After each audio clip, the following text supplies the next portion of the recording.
Kesaksian Prabowo tentang Jokowi membuat kadrun kejang-kejang. Ditulis oleh Cak Sud.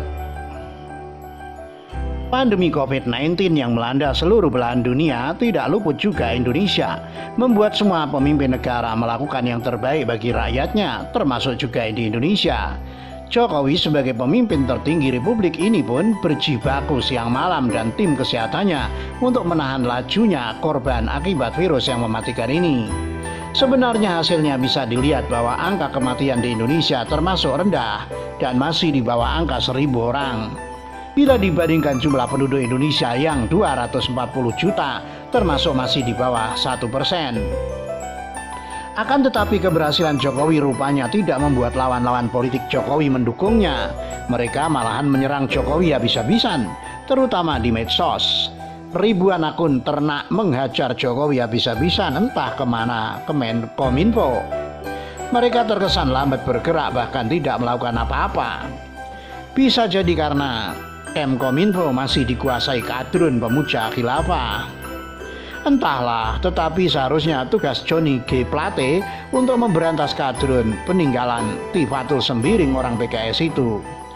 Prabowo sebagai orang dalam di pemerintahan Jokowi bisa jadi merasa kesal juga. Ya, publik mengenal beliau sebagai pribadi yang meledak-ledak. Bahkan dalam kampanyenya beliau selalu berteriak-teriak bahkan menggebrak meja. Dan kabarnya sempat lempar handphone juga. Ya, sudah pasti beliau akhirnya terbawa emosi juga saat pemimpinnya di kabinet dan pemimpin kita semua Presiden Joko Widodo dihina dan dilecehkan habis-habisan oleh para pembencinya. Jiwa nasionalis Prabowo terlecut dan akhirnya meledak juga. Mungkin itu latar belakang kenapa beliau menyebarkan videonya yang dirilis di akun YouTube-nya Rabu 22 April 2020.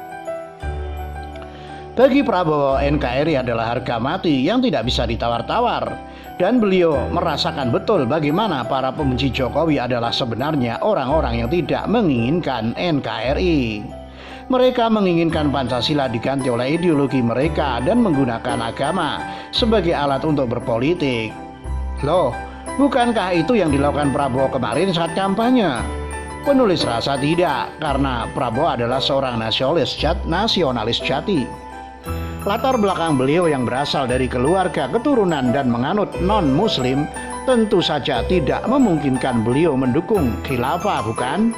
Tapi kenapa Prabowo dan pendukungnya mencari dukungan dari mereka? Ini tentu saja berhubungan dengan jawaban wawancaranya Prabowo kepada Alan Narin pada tahun 2014 lalu. Menurut Alan Narin saat itu bahwa Prabowo menginginkan pemerintahan yang bersifat diktator. Nah, terjawab bukan bahwa kemarin para pendukung khilafah dan partai yang pengasong agama pendukungnya itu apabila Prabowo menang, maka kemungkinan akan diberangus oleh Prabowo karena memang pada dasarnya Prabowo adalah seorang nasionalis. Jelas bukan? Jadi seperti si Neno Warisman atau para ulama yang suka keluar-keluar di medsos menjelekkan Jokowi. Jika saja Prabowo kemarin menang, sudah bisa dipastikan akan hilang dari peredaran. Please deh, jangan ditanya kemana. Baiklah, kembali kepada keprihatinan Prabowo terhadap lawan politik Jokowi yang selalu melecehkan dan menghina Jokowi, termasuk kader Partai Gerindra sendiri itu. Membuatnya merilis video yang mengungkapkan juga kesaksiannya tentang siapa Jokowi sesungguhnya. Berikut petikan dari videonya.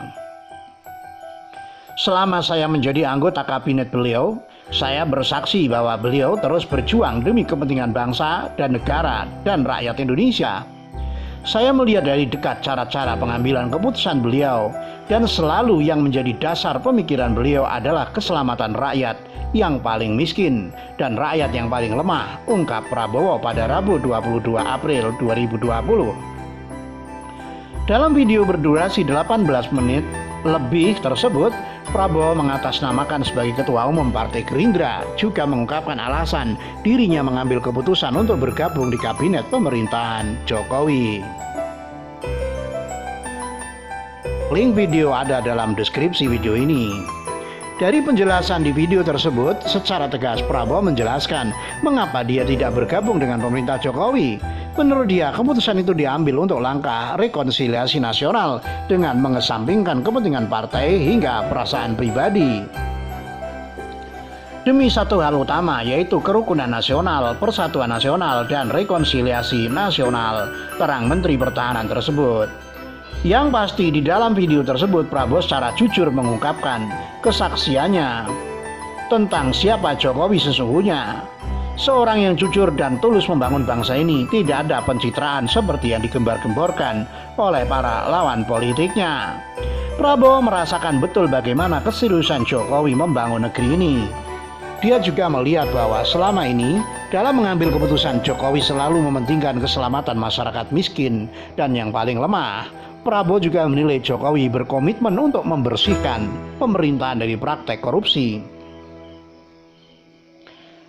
Bagi para anggota dan kader Partai Gerindra, sekaranglah saatnya mendukung pemerintahan Jokowi, sama seperti Prabowo mendukung Jokowi.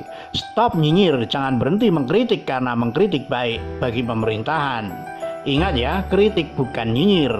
Dan untuk para pendukung Prabowo saat kampanye Pilpres kemarin, termasuk di dalamnya kelompok Monas alias 212 dan Ormas Terlarang HTI, kelihatannya mulai kejang-kejang melihat video Prabowo ini. Ya sudah, seharusnya mereka kejang-kejang, terutama kalau berani bandel dan terus menyerang Jokowi. Lihat saja, mereka bisa dikirim mudik ke Arab sana, ikut pimpinannya di sana oleh Prabowo. Lanjutkan Pak Prabowo, gebuk semua yang menyerang Jokowi. Tunjukkan memang Anda orang yang tegas dan keras. Cak Sud, NKRI harga mati. Ditulis oleh Cak Sud, dilansir dari